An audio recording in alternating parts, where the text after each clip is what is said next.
Meaning of disappoint. Disappoint. Disappoint. Disappoint. Disappoint.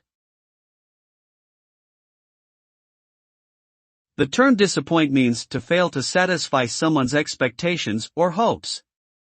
It describes a situation where something does not turn out as anticipated or desired, resulting in feelings of letdown, dissatisfaction, or frustration. The result of disappointment can be emotional or physical, impacting the individual's mental, behavioral, and social well-being. For instance, if a student fails to pass an exam, they may feel disappointed in themselves and their abilities, leading to a loss of confidence.